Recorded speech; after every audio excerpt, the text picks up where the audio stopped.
Hello everyone, this is Erik, the Asian movie enthusiast, and this is my review of Headshot, an Indonesian action thriller from 2016 that was just recently released in the United States over the weekend in a very small number of theaters.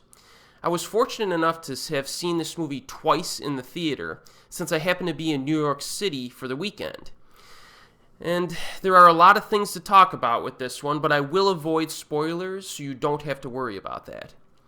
So after being inflicted with a gunshot wound to the head, a young man's unconscious body washes ashore in a rural town. For the next few months, a concerned doctor looks over him and his recovery.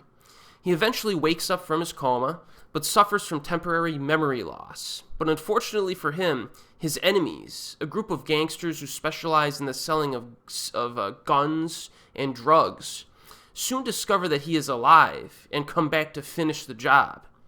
Now, this movie was directed by the Mo brothers, who previously gave us Macabre from 2009 and Killers from 2014, as well as a few short films along the way.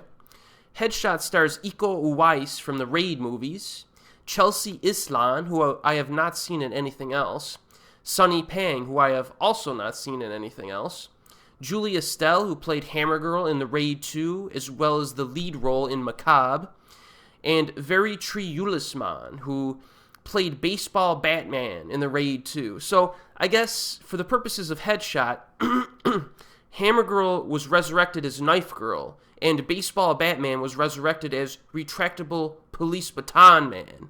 They don't actually call him that in the movie, thankfully, but that's basically what happened here. Now, the acting overall in this is pretty solid. Iko is good as usual. I would like to see him in a lighter action role at some point in the future, or maybe an over-the-top villain role. Something to expand his range a bit, because most of his roles so far have been, very serious stuff. I'd like to see him, expand his range. Now, Chelsea Islan does a fine job in the lead role, female role here in Headshot, because she exhibits a wide range of emotions. The single most effective dramatic moment of the entire film can be credited entirely to her. She really nailed that scene. I really liked her in this, and I look forward to some of her future appearances.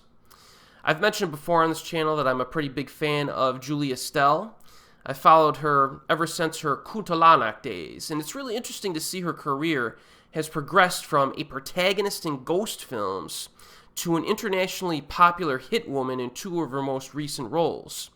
And they actually allow her to talk a bit in Headshot, unlike the Raid 2. So she uses that to portray a woman with a bit of an attitude, and I like that.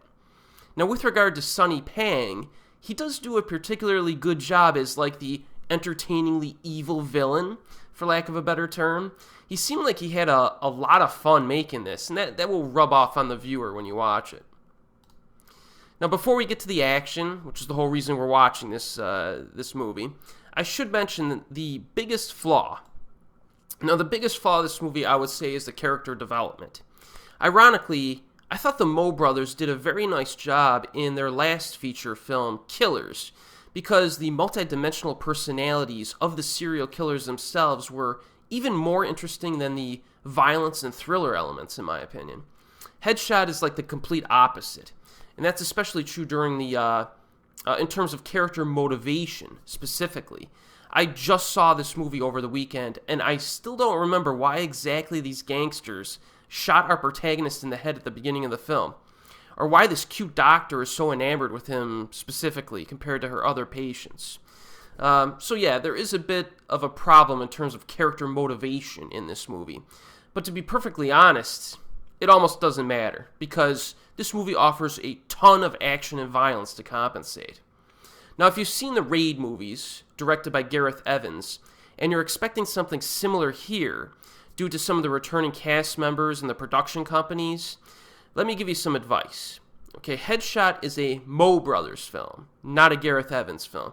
And that's kind of important to understand because we're dealing with two different beasts here, with two very different directing styles. But with that said, you do have Iko Uwais handling the fight choreography in Headshot, so there will be some overlap in terms of the action design between Headshot and the Raid films. And here's the deal with the action design. no spoilers, of course, but the final half hour, which consists of a 3-part finale, of course, does have the precise, complex martial arts choreography that you might expect in a film like The Raid. In fact, the last fight is legitimately satisfying and somewhat surprising because of 2 reasons. Number 1, the villain doesn't fight that much until that moment. And second, he uses an unexpected form of martial arts that really adds a lot of variety and excitement to that scene. The final fight in this movie does definitely bring the goods. Now, in addition, there are some moments in Headshot where nearby objects, which are typically not used to harm people, are used to stun or straight up murder people.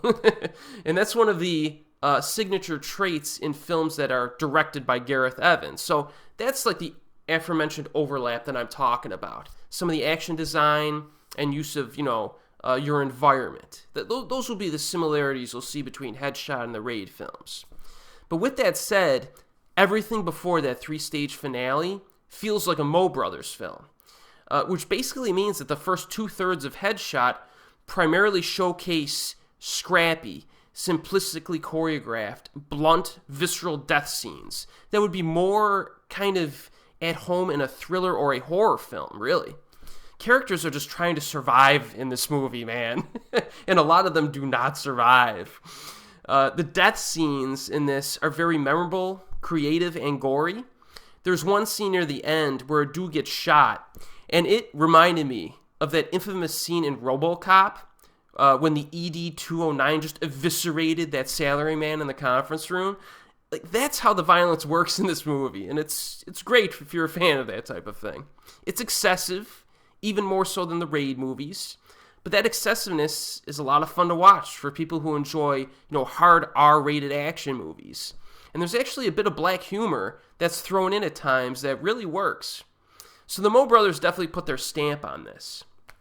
Another thing I noticed with regard to the action design is that there's a surprising absence of one versus many fight scenes in this. We're used to seeing at least 1 or 2 scenes with Iko taking down like a bunch of dudes, like in Morantau or the Raid movies, but that does not happen often at all in Headshot, despite the huge quantity of fighting.